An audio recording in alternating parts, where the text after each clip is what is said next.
আমি সুকৃতি। আজ আমি তোমাদের সাথে আবারও একটা নতুন ভিডিও নিয়ে চলে এলাম।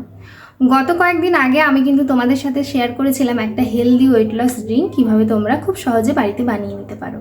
তো এতক্ষণে হয়তো অনেকে ট্রাই করেও ফেলেছো, আর যারা ট্রাই করছো তারা কিন্তু অবশ্যই আমাকে কমেন্ট করে জানিও এই ড্রিঙ্কটা তোমাদের সত্যি কাজে লাগছে কিনা। তবে হ্যাঁ, এই ড্রিঙ্কটা কিন্তু অবশ্যই কাজে লাগবে যদি তোমরা সুন্দরভাবে সেটাকে ইউজ করো, বুঝলে? তো চলো, আজকেও কিন্তু তোমাদের সাথে সেই কারণে সেই হেলদি ডায়েটের কথা মাথায় রেখে এবং যারা তোমরা ওয়েট কমাতে চাইছো এবং শরীরটাকে ভীষণ ভালো রাখতে চাইছো, হেলদি রাখতে চাইছো, সকলের কথা ভেবেই তো আজকে তোমাদের জন্য একটা হেলদি স্মুদি রেসিপি নিয়ে চলে এলাম। এই স্মুদিটা কিন্তু তোমরা বাড়িতেই বানিয়ে ফেলতে পারবে খুব সহজেই। আর এই স্মুদিটা কিন্তু তোমরা অবশ্যই সকালবেলা যে ড্রিঙ্কটা তোমাদের শেয়ার করেছিলাম আগের ভিডিওতে, তো সেই ড্রিঙ্কটা খাওয়ার পর কিন্তু তোমরা 1.5-2 ঘন্টা পর এই স্মুদিটা খুব অনায়াসে খেতে পারো। আর অনেকেই আছো ব্রেকফাস্টে কিন্তু খুব ভারী ভুরি জিনিস খেতে পছন্দ করো না, বা খুব সকালে কিছু খেতে ইচ্ছে করে না তোমাদের। তো সেক্ষেত্রে তোমরা সকালবেলা খানিকটা এক্সারসাইজ করার পর এই স্মুদিটা কিন্তু খেতে পারো, এবং এই স্মুদিটা খেলে কিন্তু তোমাদের অনেকক্ষণই পেটটা ভরা থাকবে। তো চলো তাহলে এই স্মুদিটা বানাতে কী কী লাগছে তোমাদেরকে বলি, চলো। তো এই স্মুদিটা বানানোর জন্য আমি এখানে প্রথমে নিয়েছি বেশ কয়েক রকম দানা শস্য, যেটাকে তোমরা মাল্টিগ্রেন বলতে পারো। তো এখানে মাল্টিগ্রেন হিসেবে প্রথমে আমি রেখেছি হচ্ছে ব্রাউন রাইস কিছুটা পরিমাণ, তারপর রেখেছি লাল বাদাম যেটাকে চিনি বাদাম বলা হয়, তারপরে এখানে যেটা চানা বলা হয় সেই চানার ডাল নিয়েছি কিছুটা, আর নিয়েছি যেটাকে আমরা বরবটির বীজ বলি সেই বীজ, তার সাথে নিয়েছি ভুট্টা এবং তার সাথে নিয়েছি রাজমা। সবটাই কিন্তু অল্প অল্প পরিমাণে নিয়েছি, ঠিক আছে?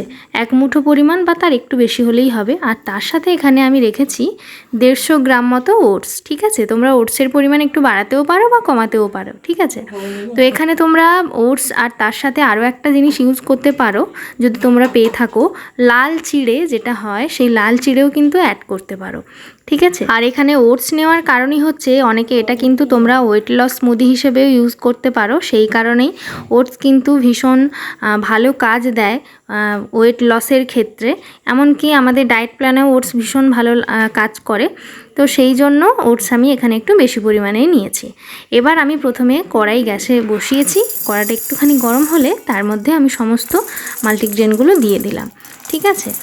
আমি সব কিছু একসাথে দিয়েছি, তবে আমার মনে হয় যে চালটা যদি আমি একটুখানি পরে দিতাম তাহলেও বোধহয় ভালো হতো, ঠিক আছে?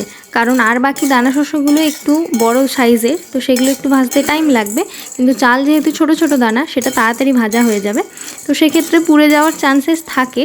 তাই জন্য তোমরা কিন্তু চালটাকে খানিকটা পরে দিও, ঠিক আছে? এবার আমি সমস্ত জিনিসকে ভালো করে নেড়ে নেব, ভালো করে ভেজে নেব যেটাকে বলে। আর খুব হালকা আঁচেই ভাজতে থাকবে, নইলে প্রথমেই যদি খুব হাই ফ্লেমে দিয়ে দাও তাহলে কিন্তু সবটা পুড়ে যাওয়ার চান্স থাকে, দেখা যাবে পুড়ে গেছে কিন্তু ভাজাও ঠিকঠাক হয়নি। এবার ওই সমস্ত উপকরণ ভালো করে ভাজা হওয়ার পর তার সাথে আমি এখানে ওটস মিশিয়ে নিয়েছি।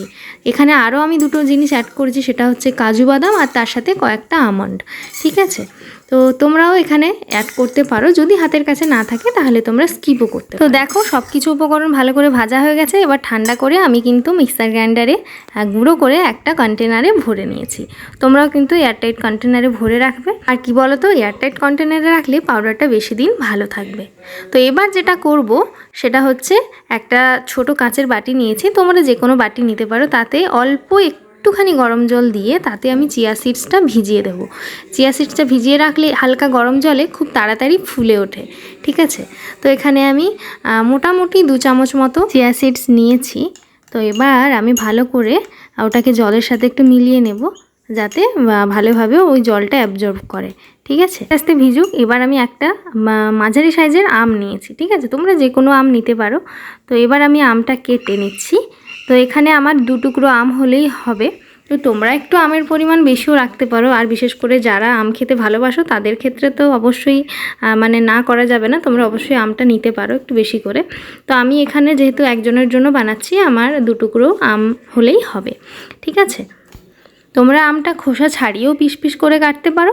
আমি আজকে এখানে পিস পিস করে কাটবো, কিন্তু একটু অন্যভাবে, খোসা ছাড়াবো না, এই যে এই রকম স্টাইলে একটুখানি কেটে নেব, ঠিক আছে? এটা কিন্তু দেখতে বেশ ভালো লাগে, তো সেই জন্য এরকমভাবে কেটে নিলাম। আর কি বলো তো, তোমরা কিন্তু এই স্মুদিটা সারা বছরই খেতে পারো। এটা যে কোনো ফলের সাথেই খেতে পারবে তোমরা। তবে এখন যেহেতু আমের সিজন চলছে, তো সেক্ষেত্রে এই সিজনাল একটা ফ্রুট তো অবশ্যই ভালো লাগবে খেতে বেশি, তাই না? আর আম তো সারা বছর পাওয়া যাবে না, তো সেই জন্য আজকে আমি আম দিয়েই তোমাদের সাথে এই স্মুদিটা শেয়ার করব। ঠিক আছে, তো এবার দেখো আমি আমগুলোকে যে পিস পিস করে কেটেছিলাম তাকে এবার চামচ দিয়ে আলাদা করে নিয়ে নিচ্ছি মিক্সার একটা জারের মধ্যে। এই সেম মাল্টিগ্রেন পাউডার দিয়ে কিন্তু তোমরা কলা, আপেল, নাশপাতি, তরমুজ এসব দিয়েও কিন্তু স্মুদি বানিয়ে নিতে পারো। তো আমি আমটা নিয়ে নিয়েছি গ্রাইন্ডার জারের মধ্যে। এবার সেই পাউডারটাকে 2 চামচ আমি এখানে নিয়ে নেব, যেটাকে মাল্টিগ্রেন পাউডার বললাম, সেই পাউডারটা 2 চামচ আমি এখানে মিশিয়ে নিচ্ছি। এবার তার সাথে একটুখানি জল দিতে পারো, বা তোমরা কেউ যদি চাও যে এটা দুধ দিয়ে খাবে তাহলেও কিন্তু সেটাই অ্যাড করতে পারো, দুধ। এবার দেখো সব কিছু গ্রাইন্ড করে নেওয়ার পর দেখো স্মুদিটা ভীষণ সুন্দর তৈরি হয়েছে। স্মুদি যেমন হয় আর কি, না একদম পাতলা হবে না একদম থকথকে হবে, বেশ সুন্দর হয়েছে। তো এবার আমি লাস্টে একটু মধু মিশিয়ে নিচ্ছি। তো যারা মিষ্টি খেতে পছন্দ করো তারা একটু বেশিও মেশাতে পারো, যারা কম পছন্দ করো তারা একটু কমও মেশাতে পারো। তো এবার আরেকটা জিনিস মেশাবো, কি বলো তো, সেটা হচ্ছে চিয়া সিডস। কারণ ভিজিয়ে রেখেছিলাম প্রথমেই, সেটা তোমরা দেখেছো। তো ওটা এতক্ষণে বেশ ভালোভাবেই কিন্তু ভিজে গেছে। তো এবার সেটাও আমি এর সাথে মিশিয়ে নেব। ঠিক আছে, দেখো সুন্দরভাবে কিন্তু চিয়া সিডসগুলো ফুলে গেছে। আর চিয়া সিডস একটু ভালোভাবে ফুলে গিয়ে যদি ভালো করে সুন্দরভাবে ভিজে না যায় তাহলে কিন্তু খেতেও বেশ ভালো লাগে না। এবার আমার কিন্তু স্মুদিটা পুরোপুরি রেডি। শুধু একটা জিনিস দেব, তবে এই জিনিসটা তোমরা কিন্তু স্কিপ করতে পারো। এটা শুধুমাত্র একটু ভালো লাগার জন্য দিয়েছি। তো এখানে আমি কুমড়োর বীজ, একটুখানি আমন্ড আর চারমগজের বীজ এগুলোই দিয়েছি, আর কিছু নয়। তো দেখো আমাদের ম্যাঙ্গো ফ্লেভার মাল্টিগ্রেন স্মুদি কিন্তু একদম রেডি, যেটা কিন্তু ভীষণ হেলদি এবং টেস্টিও। তোমরা কিন্তু খুব সহজেই খেতে পারবে, ভীষণ ভালো লাগবে আমি আশা করছি। তোমরা তাহলে আর দেরি না করে ঝটপট বানিয়ে ফেলো। তো তাহলে চলো এখানেই আজকের ভিডিওটা শেষ করছি। আবারও একটা নতুন ভিডিওতে খুব তাড়াতাড়ি দেখা হচ্ছে। ভালো থেকো সবাই।